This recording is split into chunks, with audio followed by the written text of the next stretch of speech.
어느 심리학자가 환자들에게 단어 하나를 제시하면서 제일 먼저 떠오르는 것이 무엇인지 말하도록 했습니다. 그 단어는 죄라고 하는 단어였습니다. 죄라고 하면 무엇이 제일 먼저 떠오르십니까? 이런 질문을 했습니다. 대부분의 사람들은 간음, 성적 비행, 알코올 중독, 약물 중독, 도박, 살인, 절도 이런 것들을 죄라고 대답을 했습니다. 죄라고 하는 단어를 생각하면 제일 먼저 떠오르는 단어들이 바로 이런 것들이라고 하는 것입니다. 그리고 거기에 덧붙여서 미움과 다툼, 시기와 질투, 용서하지 못하는 마음, 이런 것들도 죄라고 대답을 했습니다. 죄라고 하는 목록에는 사실 엄청나게 많은 것들이 이어 달릴 수가 있습니다. 그런데 우리는 이런 죄들을 생각하면서 좀 더 심각한 죄가 있다고 하는 사실을 잊어버리며 살아갑니다. 그것이 무엇이겠습니까? 창세기에 보게 되면 아담은 에덴 동산에서 다른 여자를 만난 적이 없고, 아담이 술 취하거나 마약에 중독된 적이 없고, 또 아담이 누군가와 싸우거나 또 누구를 미워한 적이 없습니다. 그런데 아담이 지은 죄는 자신만이 아니라 모든 피조 세계를 죄로 물들게 하고 죄로 인해서 노예 상태에 들어가게 만들었습니다. 그리고 모든 인류의 혈관 속에 범죄의 피가 흘러내리게 만들었습니다. 그러면 아담이 지은 이 죄, 이 원죄는 무엇입니까? 우리가 성경을 곰곰이 살펴보게 되면 그것은 불순종이었다고 말할 수 있습니다. 하나님의 말씀에 순종하지 아니한 것입니다. 하나님의 명령을 거역한 것입니다. 하나님께서는 아담과 하와의 불순종을 싫어하셨습니다. 그런데도 인간들은 하나님께 불순종하는 것이 심각한 죄라고 하는 사실을 종종 잊어버리고 살아가게 됩니다.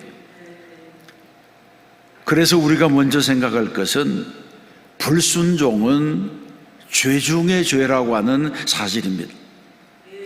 오늘날 교회 안에도 불순종이 심각한 죄라고 하는 사실을 잘 모르는 사람들이 많습니다. 성경에 보게 되면 죄를 짓는 자마다 불법을 행하나니 죄는 불법이라, 이렇게 말씀하고 있습니다. 여기에서 불법이라고 하는 단어의 헬라어는 아노미아라고 하는 단어입니다.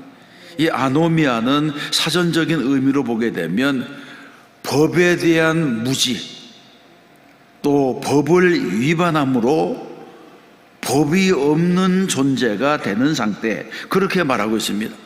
이 말을 쉽게 말하면 죄라고 하는 것은, 불법이라고 하는 것은 하나님이 정하신 법, 하나님의 권위에 복종하지 않는 것이라고 하는 뜻이 있습니다.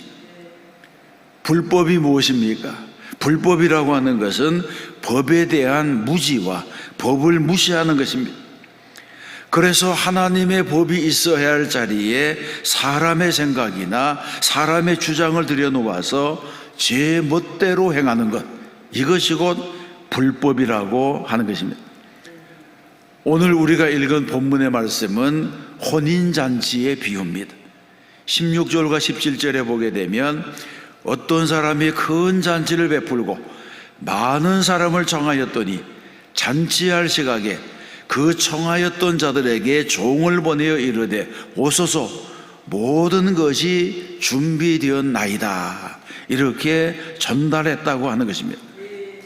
이 비유에서 잔치를 여신 분은 하나님이고 종은 예수님이고 청함을 받은 사람들은 이미 교회 안에 들어와 있는 사람들입니다. 그래서 이미 초청받은 사람들에게 오소서, 모든 것이 준비되었나이다. 이렇게 잔치 당일에 연락을 한 것입니다. 그런데 초청을 받은 사람들이 여러 가지 이유로 거절했습니다. 18절로 20절을 같이 한번 읽어보겠습니다. 한 사람은 이르되 나는 밭을 샀음에 아무래도 나가 보아야 하겠으니 청컨대 나를 양해하도록 하라 하고, 또 한 사람은 이르되 나는 소 5겨리를 샀음에 시험하러 가니 청컨대 나를 양해하도록 하라 하고, 또 한 사람은 이르되 나는 장가 들었으므로 그러므로 가지 못하겠노라 하는지라. 아멘. 여러분, 이 대답을 요즘 말로 바꾸어 말하면 어떻게 되겠습니까? 부동산 거래 때문에 바빠서, 생업에 바빠서, 신혼생활 때문에 이런저런 이유로 갈 수 없다고 거절한 것입니다. 이 사람들은 얼토당토하지 아니하는 그런 이유로 거절한 것이 아닙니다. 그러면 성도 여러분, 밭을 산 것이 죄가 됩니까? 소를 사서 길들이는 일이 죄가 됩니까? 장가를 둔 일이 죄가 됩니까? 그렇지 않습니다.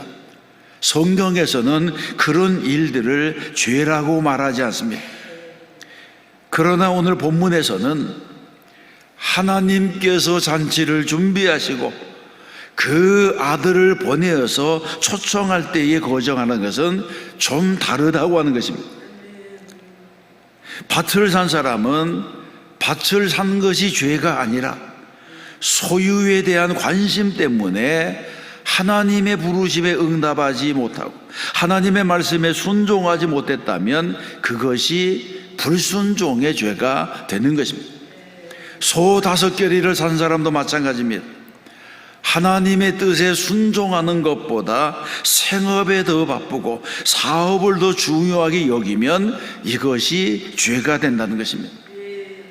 아담은 에덴 동산에서 도박을 하거나 절도를 한 것이 아니라 하나님의 말씀에 복종하지 않았습니다.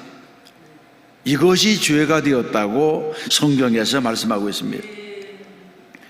우리는 창세기를 통해서 에덴 동산에서 죄를 짓고 타락하는 과정을 살펴볼 수가 있습니다. 창세기 3장에 보게 되면 여자가 그 열매를 따먹고 자기와 함께 있는 남편에게도 주매 그도 먹은지라, 이렇게 말씀하고 있습니다. 하와는 뱀에게 미혹을 당했습니다. 그래서 성경에서는 뱀이 그 관계로 하와를 미혹한 것이라 이렇게 말하고 있습니다. 그러나 아담은 미혹당한 것이 아닙니다. 아담의 죄는 본질적으로 불순종입니다. 그래서 성경에서는 한 사람이 순종하지 아니하므로 많은 사람이 죄인 된 것 같이 이렇게 말씀했습니다. 그래서 아담의 불순종이 인류의 죄가 되었다고 하는 것입니다. 왜 그러냐 하면 하나님께서 선악을 알게 하는 나무의 열매를 먹지 말라고 한 것은 하와가 있기 전에 아담에게 하신 말씀입니다. 그래서 창세기 2장에 보게 되면 모든 나무의 실과는 다 먹을 수 있으되 선악을 알게 하는 나무의 열매는 먹지 말라. 내가 먹는 날에는 반드시 죽으리라고 말씀했습니다. 하나님의 명령은 너무나 분명했습니다. 그렇습니다. 이 아담은 뱀에게 유혹당한 것이 아니라 자기와 함께하고 있던 아내가 먹자고 했기 때문에 함께 먹은 것입니다. 아담은 하나님의 권위에 복종하기보다는 아내의 말에 순종한 것입니다. 이것이 하나님 보시기에는 죄가 된 것입니다. 예수님은 혼인잔치의 비유에서 하나님의 권위에 불순종하는 것은 죄가 된다고 말씀합니다. 그래서 24절에 보게 되면 내가 너희에게 말하노니 전에 청하였던 그 사람들은 하나도 내 잔치를 맛보지 못하리라, 이렇게 말씀합니다. 여러분, 이것은 얼마나 무서운 말씀입니까? 이전에는 영광스럽게 초청을 받은 사람들이 어린 양의 혼인잔치에 들어갈 수 없게 되었다는 것입니다. 이들은 성적인 부도덕이나 마약이나 알코올 중독이나 도박, 살인, 절도 이런 죄를 저지른 것이 아닙니다. 단지 그들은 하나님의 말씀에 순종하지 않았기 때문에, 하나님의 초청에 응하지 않았기 때문에 그렇게 된 것입니다. 그러므로 우리는 신앙생활하는 동안에 삶의 우선순위를 분명히 하고 신앙의 우선순위를 바르게 해야 될 줄로 믿습니다. 마태복음 6장에서 주님이 말씀합니다. 너희는 먼저 그의 나라와 그의 의를 구하라. 그리하면 이 모든 것을 너희에게 더하시리라. 아멘. 우리는 이 말씀에 순종해야 되는 것입니다. 우리는 하나님의 뜻에 순종하며 사는 것이 물질과 사업과 육적인 것보다는 더 중요하다는 사실을 잊어서는 안 됩니다. 그래서 불순종은 내 안에 숨어 들어온 우상이고, 불순종은 내 안에 숨어 들어온 이단이라고 하는 사실을 잊어서는 안 되는 것입니다. 두 번째로 살펴볼 것은 모든 불법은 죄라고 하는 사실입니다. 계속해서 이 불순종이 죄라고 하는 사실을 강조하면, 그러면 거짓말이나 술 취함, 간음, 도둑질, 살인은 어떻게 되는 겁니까? 그것은 죄가 아닙니까? 이런 의문을 가질 수가 있습니다. 그렇지 않습니다. 이런 죄도 두말할 것이 없이 하나님의 권위를 거스리는 죄가 됩니다. 성경에서는 거짓말을 버리고 각각 그 이웃과 더불어 참된 것을 말하라, 이렇게 말씀합니다. 또 간음에 대해서는 음행을 피하라고 했습니다. 도둑질에 대해서는 도둑질을 하는 자는 다시 도둑질을 하지 말고 돌이켜 자기 손으로 수고하여 선한 일을 하라, 이렇게 말씀하고 있습니다. 성경에서는 악한 일들을 통틀어서 불의한 자가 하나님의 나라를 유업으로 받지 못할 줄을 알지 못하느냐, 이렇게 말씀하고 있습니다. 모든 죄와 불법은 하나님의 권위를 거스르는 일이 되는 것입니다. 제자들이 예수님께 나와서 마지막 때에 대해서 물었습니다. 그러자 마지막 날에는 불법이 성함으로 많은 사람의 사랑이 식어지리라. 그러나 끝까지 견디는 자는 구원을 얻으리라고 말씀했습니다. 그런데 이 말씀은 사랑이 식어진 세상 사람들에게 관한 이야기가 아닙니다. 이 말씀은 제자들에게 주신 말씀입니다. 그리고 이 말씀에서 말하는 이 사랑이 식어지리라고 할 때 이 사랑은 아가페를 말하고 있습니다. 그런데 이 아가페라고 하는 단어는 성경에서, 그 성경 어디에서도 한 번도 세상 사람들을 대상으로 사용한 적이 없습니다. 그러면 이 말씀의 의미가 무엇이겠습니까? 말세에는 교회 안에서도 불법이 일어나고, 말세에는 교회 안에서도 성도 간의 사랑이 식어지는 일들이 일어날 것이라고 말씀하고 있습니다. 주님은 말세에 대한 예언의 말씀을 주신 것입니다. 그러므로 우리는 교회 안에 있다고 해서 안심해서는 안 됩니다. 왜냐하면 성경에서 나더러 주여 주여 하는 자마다 다 천국에 들어갈 것이 아니요 다만 하늘에 계신 내 아버지의 뜻대로 행하는 자라야 들어가리라고 하셨기 때문입니다. 이 말씀은 한 번 구원받은 것은, 한 번 구원받은 것을 받으면 모든 것이 다 끝나고 완결된다, 천국이라고 하는 안전지대가 우리에게 보장되었다, 이런 개념과는 좀 다른 것입니다. 여러분, 만일 우리가 받은 구원이 값싼 구원이 되어서 하나님의 명령에 순종하는 일에 소홀해지게 된다면 정말 내가 구원받은 사람인지를 내 삶으로 한번 확증해 보아야 됩니다. 예수님께서는 단지 입술로만 주여 주여라고 하는 사람이 아니라 하늘에 계신 내 아버지의 뜻대로 행하는 자라야 천국에 들어갈 수 있다고 말씀하셨기 때문입니다. 또 말씀하시기를 마태복음 7장 22절 이하를 함께 읽어보겠습니다.